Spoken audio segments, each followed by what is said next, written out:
All right, we are here in beautiful sunny Florida, and today, fight fans, we're going to be breaking down UFC 218, Holloway versus Aldo 2 in Detroit, Michigan. Rematch just came about a few weeks ago, month ago. Unfortunately, Frankie had to pull it out due to injury. Real unfortunate. I was looking forward to that Max versus Frankie fight a lot.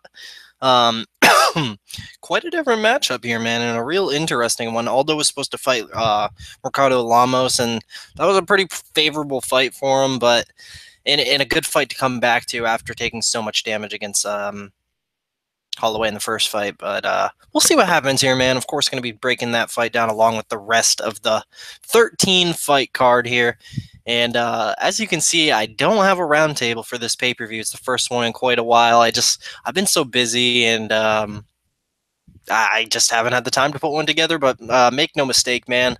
Gonna make it up to you guys. So I'm gonna have a roundtable for that Robbie Lawler versus RDA. Um, Fox card, and of course a roundtable for UFC 219. So yeah, to make it up for you guys, I'm gonna have two next month. But just me breaking down these fights, and I'm real excited to talk about it, man. I want you guys to know I have been on a cold streak with the bets, but I put in the work this week, man, and it's gonna pay off. I'm so solid, so confident on these bets, and I know I've been saying that every week, but this is it, man. This is it. I'm so looking forward to cashing these bets, man. And as for the tough finale card, obviously half the fights haven't even been announced yet, so gonna be making it's gonna be a little bit different of a video tomorrow. I'm just gonna be doing kind of like a quick picks video and just kind of run down my quick thoughts. I do only have one bet for that card, but it's a big one and probably my favorite one of the weekend. And I'm looking forward to cashing a big dog. But I'll be talking about that in tomorrow's video. I'm gonna break down the tough finale there. But let's get into this UFC 218 card, man, because it's a fun one, and I do in fact have four plays for it. So good card for betting, man. Unlike Tough Finale, I just saw the one bet I really liked on Tough Finale and decided to go for it, man. I'm sure if you guys are following me on Twitter, you saw by now. I put 3 units on Terry and Ware at plus 220, but I'm gonna break down that fight tomorrow. I'm just trying to pull up something real quick here. I'm kind of just filling time. But all right. So let's get into it, man. So first fight of the night, we got Alan Crowder, the newcomer, coming off Dana White's Tuesday Night Contender Series. He's plus 175, taking on Justin Willis, minus 210. The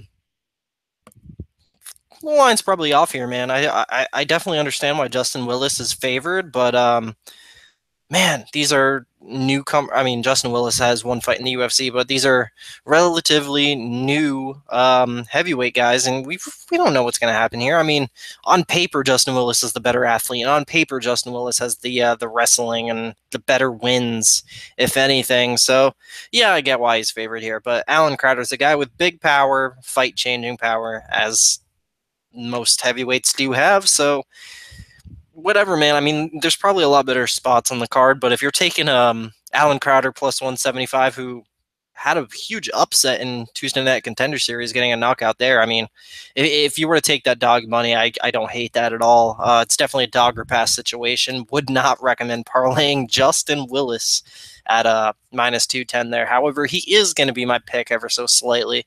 I'm going to say Justin Willis gets this done by a very close split decision. I think the wrestling will pay off for him and probably get him the judges' scorecards, but I think he might eat some big shots along the way. So for what it is, it hopefully should be some exciting heavyweight action there. But official pick is going to be Justin Willis via split decision. From a betting perspective, dog or pass. When it comes to DK, I don't. Although it's heavyweight and you like to go big on heavyweight fights in DK, I don't know, man. I would say just like the betting, I would go a little bigger on Crowder and DK than Justin Willis, because obviously the price on Justin Willis is very high, and it is what it is, man. I think Alan Crowder could come out here and shock the world, but who knows? So moving on to the very next fight, we got Amanda Bobby Cooper, minus 440, taking on Angela Magana plus 350, man. Never thought I'd see the day where Amanda Bobby Cooper is minus 440. But when she's got Angela Magana in front of her, I think it's rightfully so, man.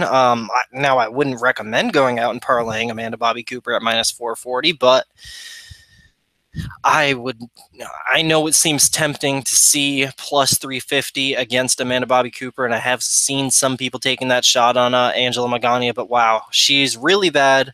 Hasn't won a fight in around 6 years. Should not be in the UFC. I mean, wow. Um, just she's got nothing going for her, man. And Amanda Bobby Cooper is most likely going to win a very slow, boring, just very untechnical striking match here. I think she outstrikes Magana here over 3 rounds. If Magana lands a takedown, I think she might have the grappling advantage there.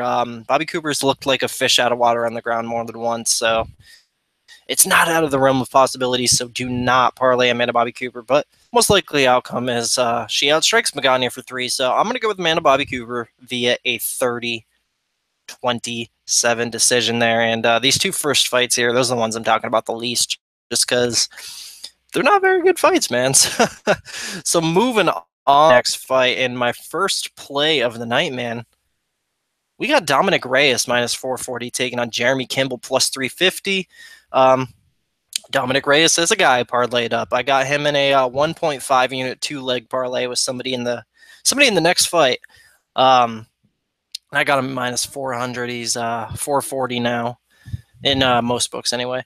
So, man, this is a huge mismatch when it comes to athleticism. Is what stands out to me the most. Dominic Reyes is a guy who almost made it to the NFL, man, and he's quick, he's powerful. I like his explosiveness. There's a lot to like about the guy, and he understands striking. I like it a lot, man. And in a fight where he's going to be striking with a much less athletic guy who's just going to be kind of probably swinging for bombs, trying to take this dude's head off, I think Reyes catches him with something nice and clean very, very early. He's going to catch Kimball coming in, throwing one of those, whatever he calls them, grizzly punches.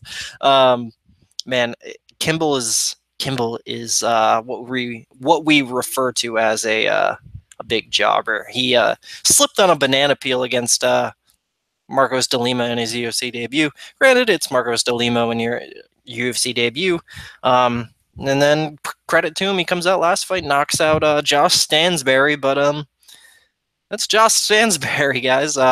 Dominic Reyes is a real standout athlete and understands striking distance, all of that. He's great on the feet. I want to see some more of his ground game. Hopefully we can see that here, but, well, actually, I really don't hope we see that. I hope we just get a nice little 30-second knockout like he got last time for my sake. But I do pick Dominic Reyes via a first-round knockout. I think he counters Kimball and puts him on his ass there. So 1.5 units, not a whole lot in a 2-leg parlay on Reyes there. And of course, I mean, he is the most highly priced fighter in DK for this card, and probably rightfully so, man. I'm still gonna be playing a good amount of him, even at such a high price, just because dude's gonna knock Kimball out. I don't see it. I mean, they're big guys and they have power. Anything can happen, but I don't see it happening for Kimball here. I just see way too much of an athleticism difference here, and it's gonna pay off for Reyes there. So I'll go Reyes first round knockout. So moving on to the next fight, man, and this is who I complete the parlay with. I got Abdul Razak Al Hassan minus 240 taking on Sabah Humasi plus 200, and Razak is indeed the other half of that 2-leg parlay with Reyes. I got that at Jesus. What did I get that at? I got 1.5 units at minus 126 to win 1.19. I think. I'm not even gonna look it up. I'm just going off memory. I'm pretty sure that's what it is. But yeah, really like Abdul here, or Razak Al Hassan, whatever his name is, got 30 names. But Sabah Humasi is what we refer to as a punching bag. He likes to get hit in the face, and he likes to lose fights. He's very unimpressive record. I mean, you look at the guy's record, 11-6. You normally don't see those kinds of records inside of the UFC, in men's MMA anyway. 11-6, and some questionable losses on there, man. And unfortunately, Abdul Razak Al Hassan did have to take his first L in that last fight against Omari Akhmedov, but with Omari Akhmedov, you're dealing with such a tough, stocky, powerful Russian who is a veteran in the UFC at this point. Omari's had quite a few fights, and it was a tough fight for Abdul, man, but he hung in there, went all 15, got the experience, and I expect him to be improved in this fight. I doubt he's going to regress after that fight. That's the kind of fight that's going to make him a better fighter. And man, I don't. I mean, Saba really his only chance is a wrestler's chance here. He has to hold down Abdul Razak Al Hassan for at least 2 out of the 3 rounds and survive, man. And I don't see it happening because Al Hassan has a very nice judo background there, and he can't. He was stuffing a lot of the takedowns from Omari, and Omari is a very strong Russian wrestler. Granted, he did get him down, but I don't think Saba Humasi is anywhere near the caliber wrestler that Omari Akhmedov here. I think Al Hassan stuffs with ease and puts the right hand on old Saba Humasi's face, and we know how good Saba is at getting punched in the face. So I'm going to go with Abdul Razak Al Hassan here via first round knockout. Of course, I like him for DK, and 1.5 unit parlay on Reyes Al Hassan there. That's my only parlay of the weekend there. So like him a lot. So moving on to this fight, man. I like this fight. Oh man, and the line got back to where I got it at. So we got Courtney Casey plus 125 taking on Felice Herrig minus 145, and I took that Felice Herrig minus 145, and I took it with some extreme confidence, man. So Felice Herrig has been on an absolute roll. So we go back and look at her record, and I think a lot of people are thrown off by that Paige Van Zandt fight. And there's a lot of factors with that fight. It's a weird fight, and granted, she hung in there. She went 15 rounds. I think we would be talking about Felice a little bit differently if she went out there and got finished by Paige Van Zandt. But she won the full 15. But she was dealing with a lot of stuff, man. She had some kind of sleeping disorder. She wasn't getting sleep. All kinds of mental problems. But she took about 1.5 years off, and since then, she fought Kylan Curran, submitted her in 2 minutes. Easy work, rightfully so. It's Kylan Curran, but smashes her. Then comes in plus 315 against Alexa Grasso, very highly touted prospect, great striker, and she unanimous decisions Alexa Grasso there. So impressive. And then to top it off, man, this one might be even more impressive. Justine Kish, another undefeated fighter who's just been killing it, man, and looking real good. Justine Kish is a great fighter. And Felice, let's be honest here, man. Felice whooped that ass for 3 rounds, so made the girl shit herself. So we got Felice on an absolute roll. She's beating real good fighters like Alexa Grasso and Justine Kish, and slaughtering bad fighters like Kylan, like she should be. And now she's taking a step down from the Alexa Grasso and Justine Kishes of the world. She's got Courtney Casey here ahead of her, and I actually have a pretty decent track record betting Courtney Casey fights. So, and I've only bet her fights the last 2, but I did get them right, tooting my own horn there. But yeah, I had Claudia against her. That was a pretty easy call. But Jessica Aguilar, she was only a slight favorite against Jessica Aguilar, and I went decently big on her. I think I had like 3 units on Casey in that fight. But Jessica Aguilar is what we refer to as a retired fighter, a fighter who doesn't care anymore. So Courtney Casey, one thing I will give her, she's super scrambly. She goes in there and fights for your money, man, and she does do that. She tries hard. She doesn't just go in there and hangs around. She tries. So now she's got Felice in front of her, arguably her toughest test. Maybe Claudia is probably a little bit tougher of a test, but man, Felice has been such a roll. And I think Courtney Casey, she has a little bit of a problem with her fight IQ. She makes a lot of questionable decisions, gives up some really bad positions, and I think that's going to be key. I think Felice Herrig is better everywhere. Whether it goes onto the ground, I think Felice is going to be overpowering on Casey. I think Casey's going to try to be slick and give up a position and get tapped. If it stays on the feet all 3, I think Felice has the much better Muay Thai. She's got that Muay Thai background, and she's going to outstrike the girl. So I'm super solid on Felice Herrig here. And I did indeed put 3 units on Felice at minus 145.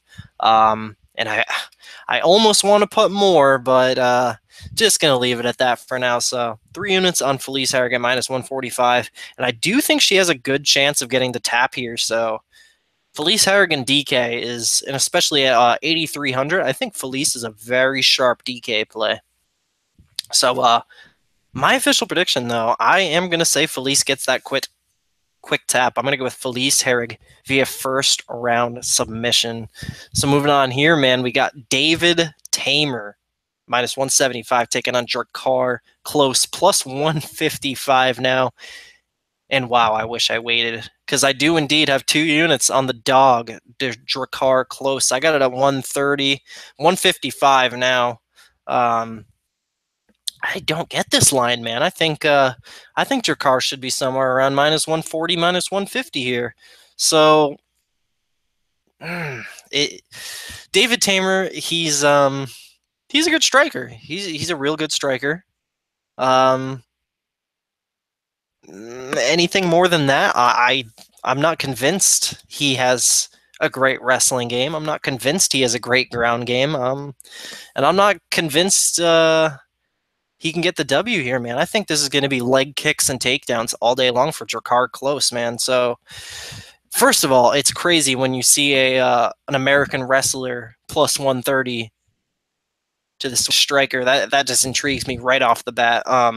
So you look at David Tamer's record, and sure, he has gone on a 3-fight or a 4-fight? I want to say 3-fight win streak here in the UFC. He's knocked out a couple jobbers. And then he got the big W against Lando Venata. And don't mistake me, guys. I took that shot on David Tamer against Lando Venata for numerous reasons. He's the sharper striker than Lando. Lando gets a little too wild. And all right, the big old plus 300 there on David Tamer. But this is gonna be the very first solid American wrestler that he's had to fight in his life, and it wouldn't be the first time he got out grappled. I mean, he was on the Ultimate Fighter season 22 and lost to Marcin Rozek, and I don't think Marcin Rozek has quite the grappling that Drakkar Klose. So there's a lot of things I like about Drakkar Klose. So first of all, the dude pushes a hell of a pace. He's got really strong kicks. I mean, he dropped Mark Diakiese like 2 or 3 times with those leg kicks. He's got real good fight IQ. He knows when to do certain things, and I like that a lot, man. Drakkar is an undefeated fighter. He gets the W's, man, and I'm not gonna act like I'm insanely confident here. I just see plus 130, and I have to take that, man, because I do favor Drakkar Klose here to get the job done with his wrestling.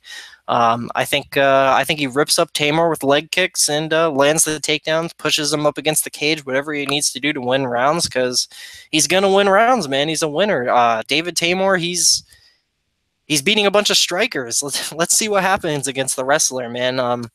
Like I said, I'm not the most confident on this, but I do favor Drakkar Klose a decent enough margin to where I have to take the plus 130, man. So I'm going to go with Drakkar Klose. I'll say 30-27 decision.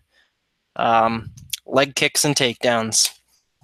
So moving on to the next fight, we got Alex Cowboy Oliveira minus 210 taking on Yancy Medeiros plus 175. Cowboy was one of the guys I was looking at real hard before lines came out, but unfortunately, the bookies got this one right, man. 2-1 is just about right to me. I think Cowboy's the much more physical dude. I see this fight kind of going down like the Yancy versus Francisco Trinaldo fight, where Yancy's just eating big shots, hanging in there, but he's going against the much more powerful and, if we're being honest, crisp striker.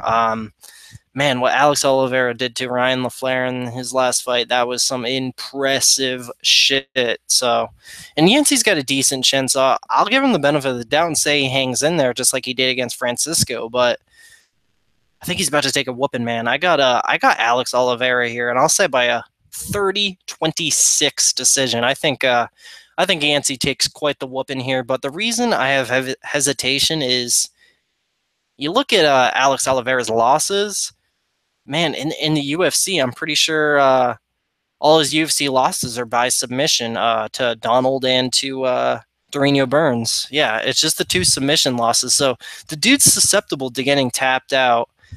Yancy Medeiros has some real awkward, tricky submissions, man. Like the what did he hit on Damon Jackson? He hit some kind of crazy like reverse bulldog choke or something. And Damon Jackson's actually a decent fighter. He's no Alex Howboy, but he's a decent fighter. I feel like Yancey could catch Howboy with some kind of submission here if it gets onto the ground.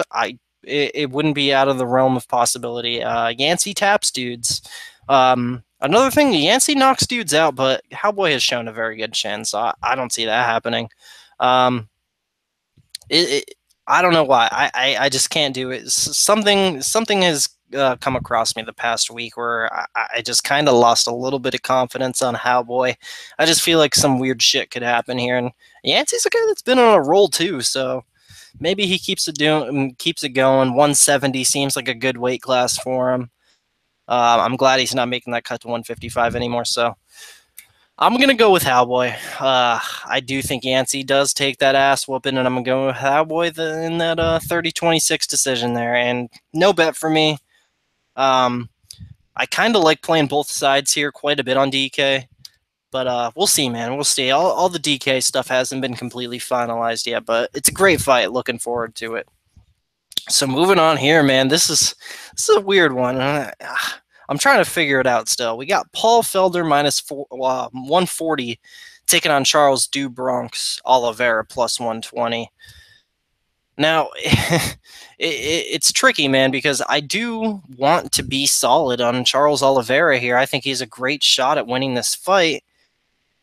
But sometimes the dude kind of quits in the octagon and doesn't eat shots all that well. And Paul Felder's a guy who's great at giving a shot and beating guys up. I feel like Du Bronx with this guy's been in the UFC for almost close to a decade now. He's been in for a while. He's got way more experience in that octagon than Paul Felder against way higher level guys as well.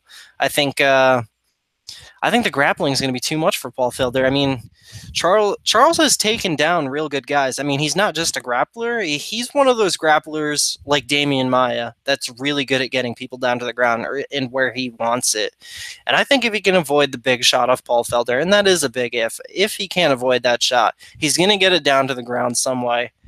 And he's gonna tap out Paul Felder because the jiu-jitsu is not even close here. I think Paul Felder's fighting with hot lava here, man, and he has to be very careful about how he picks his shots. And I guess when I think about it, I do think the line is just about right. I did recently change my pick, like last night. I'm going to go with Paul Felder. Charles Oliveira is a proven quitter, and I think the second Paul Felder hits him with something good, and once again, man, Paul Felder is another guy that's on an absolute hot streak right now. I think he hits Charles with something, and Charles is going to go down. And it's going to be something that most of the division wouldn't go down to. But this guy, Charles Oliveira, he's quite the letdown sometimes. And although I'm not going to bet against him here, I am going to pick against him. I'm going to go with Paul Felder. And I think he gets it done by knockout in the first round. But not going to go anywhere near betting him at favorite money here. So I do like both sides on DK, but I think it's a very tricky fight to bet, and I wouldn't recommend doing it. I think doesn't go the distance. Let's see what that prop is. Doesn't go the distance for Felder Oliveira. It's not even out yet. The under 1.5 is plus 110. I'd feel a lot better if it was under 2.5, but I don't know. We'll see what the doesn't go the distance looks like. That could be a very nice little line right there. But yeah, I'm going to go with Paul Felder, the Irish Dragon. I think he gets it done by first round knockout. So moving on here, man. we got Michelle Watterson plus 205 taking on Tisha Torres minus 245. 245 now. What was it, yesterday? 2 days ago? My time's all fucked up. Tisha Torres was minus 110 at one point. I'm trying to think of something real quick. Something's just driving me nuts, and I need to get it. Okay, I got it. All right. Man, this is a great fight for Tisha Torres, and I'm going to tell you guys why. So, once again, it seems like the theme of this card, there's a lot of hot streak fighters on here. Tisha Torres is on a hell of a hot streak right now. So, look, and I'm not going to lie, it should be a little bit better than it is. I think this girl Tisha Torres should probably be 10-0, man, because that rematch against Rose Namajunas, and I bet on Rose Namajunas. I thought Tisha Torres won that thing, man, and I was very surprised by a Rose unanimous decision there. I think Tisha won that fight, and we're talking about the current champ in Rose Namajunas. So Tisha obviously is a proven non-slouch at this point. She wins fights. She wins fights with her striking. She wins fights with her wrestling, and I think she's going to overpower Michelle here, man. I mean, we're talking about a girl who fought at 105 pounds, a girl who has lost to 105-pounders. I mean, when I think back to that fight against Erica DiBercio and Invicta, that girl's like 4'11", and she's soft, man. She's not a stocky 4'11". She's a soft 4'11", and Michelle Watterson got finished by her as a minus 600 favorite. So, okay, after that fight, she comes to the UFC and comes in against Angela Magana in her strawweight debut. Minus 1,000. Those first 2 rounds were close, man.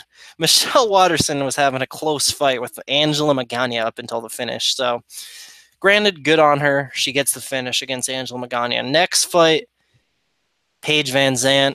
She gets the first round sub over Paige VanZant, and man, Paige is, maybe some of you guys disagree, but I think Paige VanZant is a serious jobber. I don't think she's cut out for this, so I don't hold that win very high in regard. I just don't.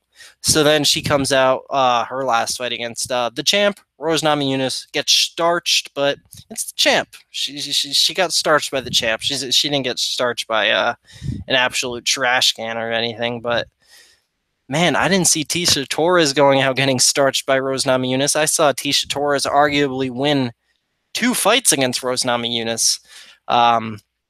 I think she overpowers her, man. I think she's strong. She's strong, man. She's going to land some takedowns. She's going to hold Michelle down. She's going to outstrike Michelle. I like this fight wherever it goes, man. And I do have 4 units on Tisha Torres, 3 units at minus 150. And I threw another unit on there at minus 110. It's 4 units to win 2.91. And I think Tisha gets this done relatively easy, man. I just think this is easy work.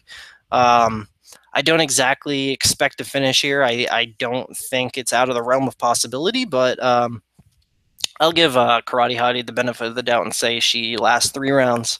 So I'm going to go with Tisha Torres via a 30-27 decision. I think she gets the job done on the feet. I think she gets the job done with the wrestling. So moving on here, man, we got Justin Gaethje minus 185 taking on Eddie Alvarez plus 160. I think the line's probably just about right here, man. I think Justin Gaethje should be a not quite a 2-1 favorite, but a decent-sized one at that. So these guys are, I don't want to say mirror images of each other, but they have a lot of similarities. So both guys love getting fucked up in fights and then coming back and winning, which is crazy. This just makes for an insane fight, and I think some smart money might be on the fight and the night prop on this one, man. But the way I see it going down, I think Justin Gaethje should be favored simply because he's had less wear and damage than Eddie Alvarez. Eddie Alvarez has been through quite a few more wars than Justin Gaethje. Gaethje's the younger guy. Gaethje is the better wrestling, if anything. I would be absolutely shocked to see him come out here and try to land takedowns and beat Eddie Alvarez that way. We know Justin Gaethje's probably not going to do that, but it's in his back pocket if he really needs it. So just something to think about. Eddie might Eddie's probably a little bit more technical boxer, if anything. I think both guys are going to be walled around in this fight. We're going to see both these dudes on chicken legs for sure. Um, and I see Justin Gaethje getting his hand raised. I'm not extremely confident on that. I'm not going to be betting the guy, but I think he's younger. He's got more tools, and he should probably get the job done. And I'm going to say he gets it done by a second round knockout.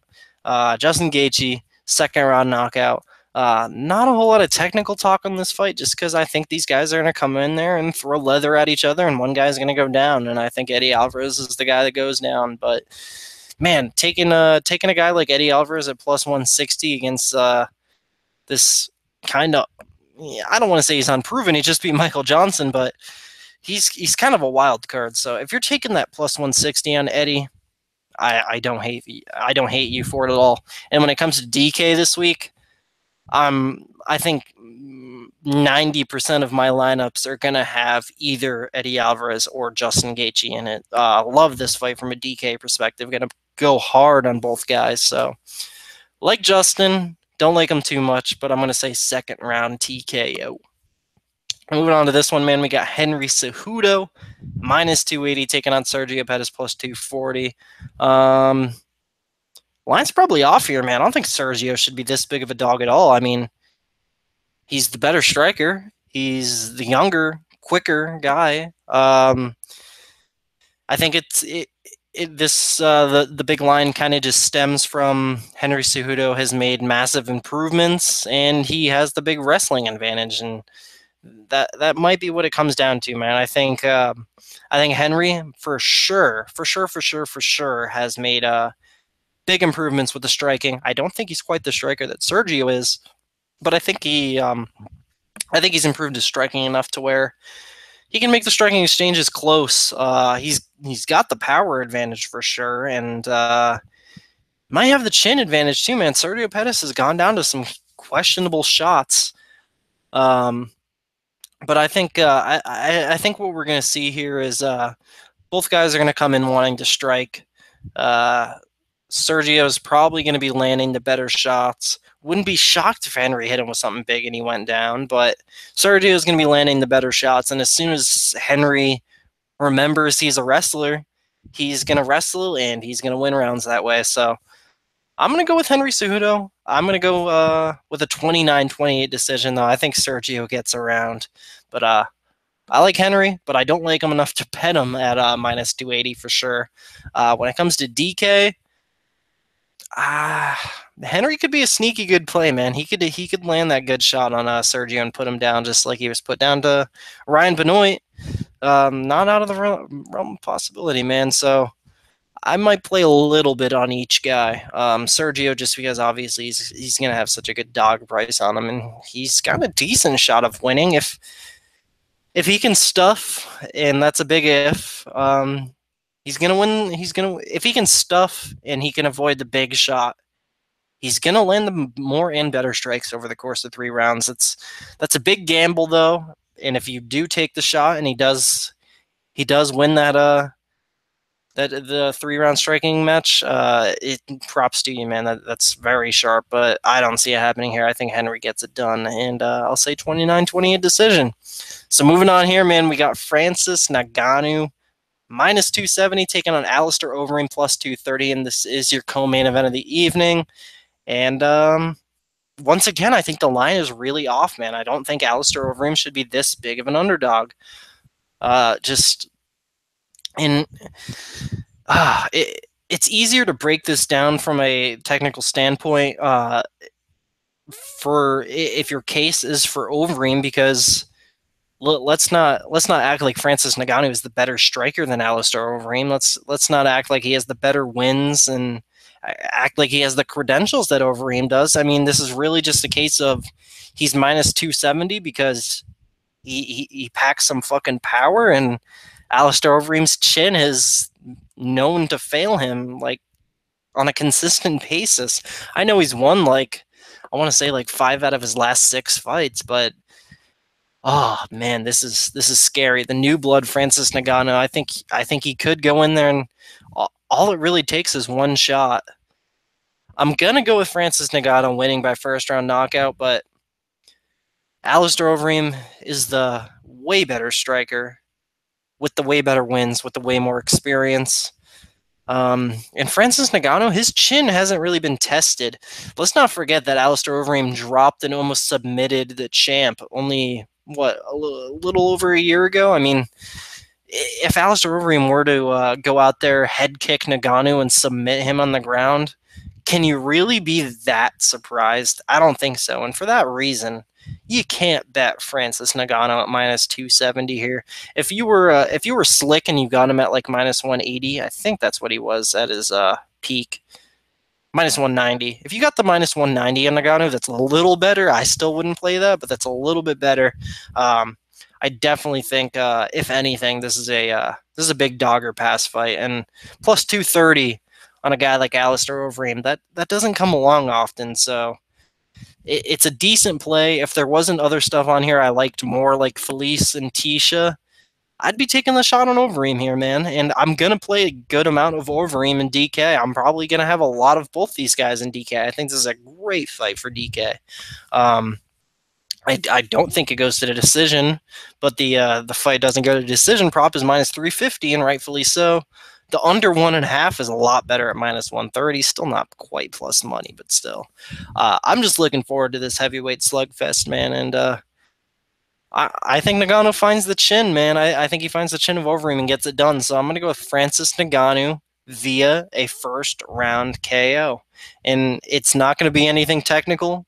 It might be a little sloppy, but that Overeem chin has taken too much damage, and Francis Ngannou, like I said, the dude packs a punch. So it could just be as simple as that. If you're picking Francis Ngannou and trying to convince others of him winning this fight, I mean, there's not really much you can say, man. All there really is to argue is Francis hits really hard. He's younger, and Overeem's chin is really bad. That's really your argument, but it's a fucking solid one, man, because that's probably the most likely outcome here. So I got Francis first round knockout. Now moving on to the main event of the evening, we got Max Blessed Holloway minus 320 taking on Jose Aldo plus 260. Isn't that fucking something to see Jose Aldo next to plus 260? But I don't even want to say rightfully so, man, because I do think Jose Aldo has a better shot than plus 260. But Max is going to get the job done here, man. There was a couple things I was thinking about earlier in the week, like, what if Jose Aldo actually comes in here and throws leg kicks? What if he comes in here with a different approach? I mean, we are talking about the greatest featherweight of all time. Is it really out of the realm of possibility that he comes in here with a different game plan and gets the job done? I don't think it is out of the realm of possibility, but when it comes down to it, man, Max Holloway, he's just one of those guys, and it's a very rare breed, but an impressive breed. One of those guys that gets better and more energetic and throws more volume as the fight goes on, and that is not good for Jose Aldo. I don't want to say Jose Aldo gasses and has some terrible gas tank, but he slows down. Let's not try to hide that. He does slow down after that second round, so I think we might just have an exact repeat of what we saw, what was it, 5-6 months ago? I think Jose Aldo starts off strong, probably wins a round or two. If he decides to throw the leg kicks, maybe that slows Holloway down and he's not that energetic and throws quite as much volume in those later championship rounds or the third round. I mean, it's just tough, man. We don't know. I mean, obviously the safer and smart pick is to go with the younger guy, Max Holloway. You know, people always, bring up that saying of when a young fighter faces an old fighter and the young fighter wins and they have a rematch, 99% of the time the young fighter is going to win that rematch, except this time even faster. I don't know if that applies here, man, but it sure seems like it could make a whole lot of damn sense. My honest prediction is that Jose Aldo comes in here, actually throws the leg kicks this time, slows down Max a little bit. And Max is probably still going to take those later rounds, but I'm going to give Jose Aldo the benefit of the doubt and say that he makes it all 5 rounds this time. I'm going to go with Max Holloway. I'm going to go with Max Holloway via a 48-47 decision.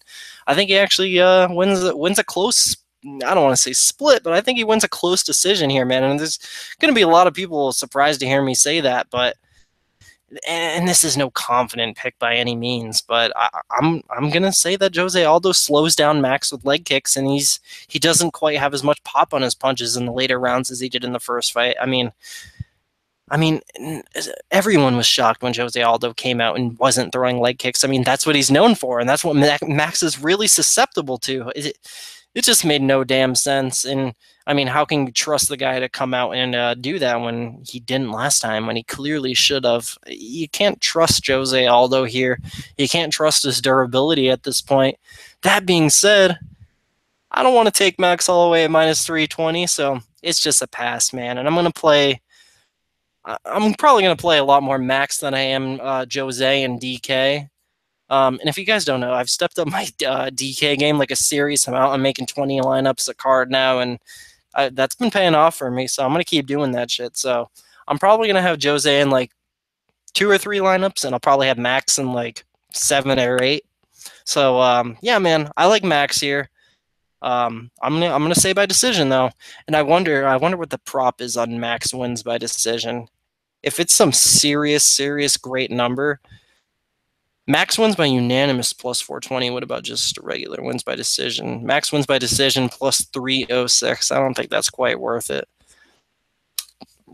But yeah, man, that's gonna do it for me. Entire 13 fight card down. I realized I was rambling quite a bit, but my life's a roller coaster right now, and I'm just trying to bounce around, and do all kinds of shit right now. And it's already 4:30. I'm supposed to be leaving my house right now, and here I am still talking to you guys. But it's been an absolute pleasure, and I want to thank you all very much for watching. I can't wait for the fights tonight.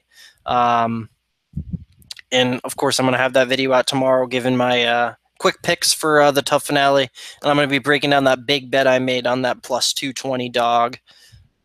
So look for that tomorrow. I appreciate you guys all watching, all you guys in the live chat. I appreciate you very much.